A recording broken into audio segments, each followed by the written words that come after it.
Hi friends, welcome back to my channel express with Kumkum. I hope তোমরা সকলে খুব ভালো আছো। আজ আমি তোমাদের কাছে নিয়ে এসেছি কিমা ঘুগনির রেসিপি। চলো শুরু করা যাক। এখানে আমি 200 গ্রাম মটর ও 150 গ্রাম কিমা নিয়েছি। প্রেসার কুকারে নুন আর হলুদ দিয়ে অল্প পরিমাণ মতন জল দিয়ে এইবার কিমাটাকে ভালো করে সিদ্ধ করে নিলাম। ব্যাস বন্ধুরা, কিমা আর মটর সিদ্ধ হয়ে গেছে।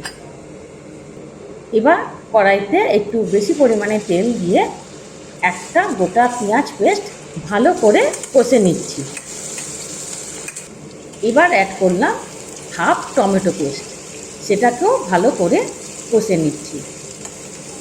এরপর দিলাম স্বাদ মতো নুন আর দিলাম 1 চামচ হলুদ। সিদ্ধ করার সময় যেহেতু হলুদ দিয়েছিলাম বন্ধুরা, তাই এখন দিলাম 1 চামচ। এরপর অ্যাড করলাম 1 চামচ আদা বাটা। আদা বাটা ভালো করে কষে নিলাম। তারপর অ্যাড করলাম হাফ চামচ ধনে গুঁড়ো, 1 চামচ জিরে গুঁড়ো,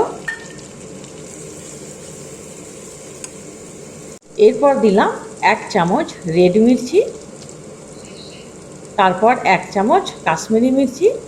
সব কটি উপকরণ ভালো করে নেড়ে নিলাম। এরপর কড়াইতে দিয়ে দিলাম সিদ্ধ মটর কিমা। সবকটি উপকরণের সাথে ভালো করে কষে নিলাম। এরপর অল্প পরিমাণ জল দিয়ে ভালো করে ফুটিয়ে নিলাম। রেডি হয়ে গেল মটর কিমা ঘুগনি। আজকের রেসিপি তোমাদের কেমন লাগলো অবশ্যই কমেন্টে জানাবে। আর যে সকল বন্ধুরা আমার চ্যানেলে নতুন, অবশ্যই চ্যানেলটাকে সাবস্ক্রাইব করবে। আজকের মতন টাটা।